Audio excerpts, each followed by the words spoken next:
All right, guys, volume balancing. Here we go. First things first, what we need to look at, probably the biggest elephant in the room, is the kick versus the bass line. So audio effects, actually we need to go up to instruments, plugins, and we need to get our span on our master track. Master fader, master volume, master track, whatever you want to call it, it's all the same. Let's look at where our kick is. So let's solo the kick and listen.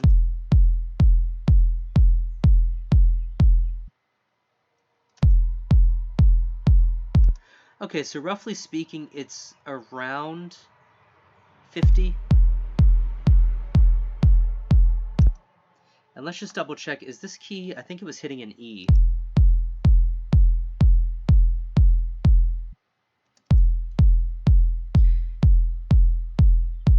Okay. I'm a little concerned about that because usually about 50 hertz, which is a G, is usually about where the cutoff is.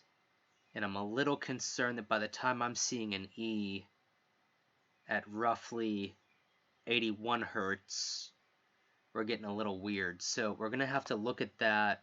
And let me just try to remember again, or not remember, but rather just look and see. We're hitting A, G, and E.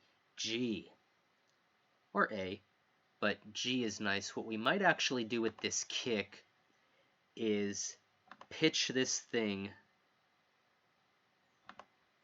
up to G. Let's go ahead actually and zoom out and set up a loop.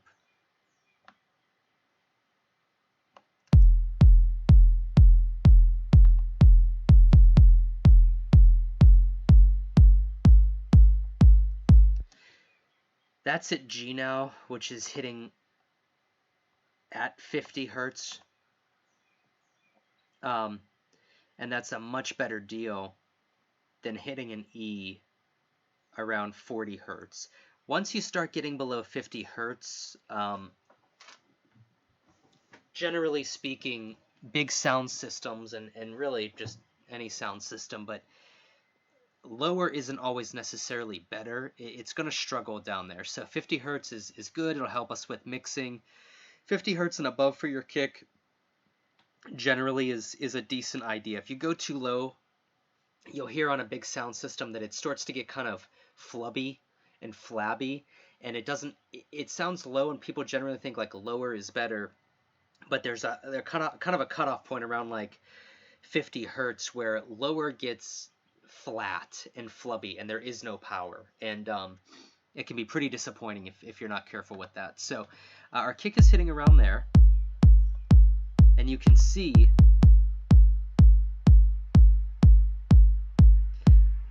this is generally where our kick is living.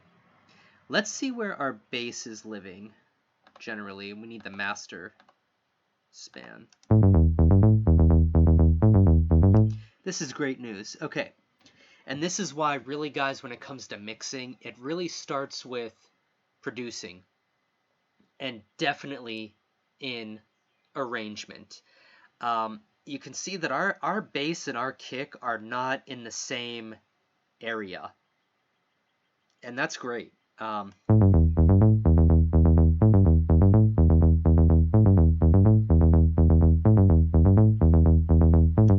Yeah, I mean, we're kind of around the 70, 80, 90 area, but then our kick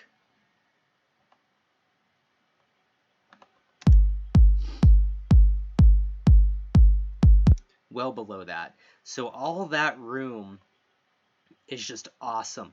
What we'll do too anyways, I mean, just because it's what you do, is on our bass track, what we'll do is we'll go in and we'll get an audio effect. Now you can do this. I prefer to use either something like LFO Tool or the Nicky Romero plugin. I think it's called Kick, to sidechain. Kick is, by the way, the Nicky Romero one is super cheap. I think it's like 15 or 20 bucks, and it does the job wonderfully. But but it really sort of is just good for like sidechain compression, which is what I'm about to show you, or kind of that future bass kind of chord sound, which is really, I mean, for me, that's really all I need it for. But I bought LFO Tool before looking at the price. LFO Tool, I think, was around 50 or 80 bucks or something like that. I paid a lot more. It does a lot more. Maybe at some point I'll find a use for it, but right now I really could have survived with just kick, but that's okay. We'll use the classic compression way. That way you don't have to spend money if you really don't want to. We'll put this at the end of our bass chain. And what we're going to do is open it up. We're just going to sidechain it. Click on sidechain, click on kick.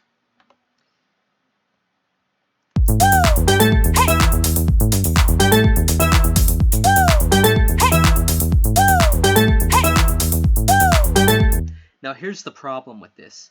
Our kick is very bass heavy. It's not real, it's punchy, but it's not real punchy. So what we need to do is use an EQ.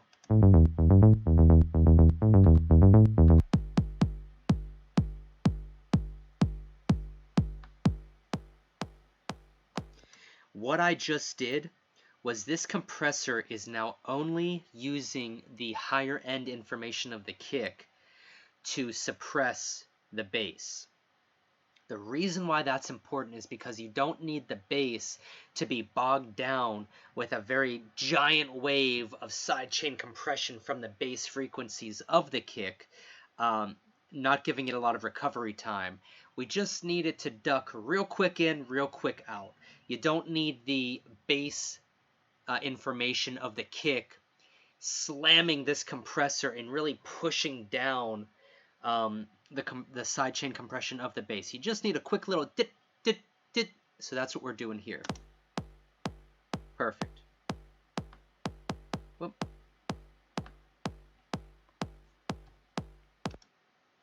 Okay, we can shut that off. Do you hear how that sounds better than... And maybe you could do it to taste, because that to me doesn't sound bad either, but in the context of the track... Do you hear how the bass is completely stepped on, whereas... So basically all that does is basically, that's insurance. That covers your butt.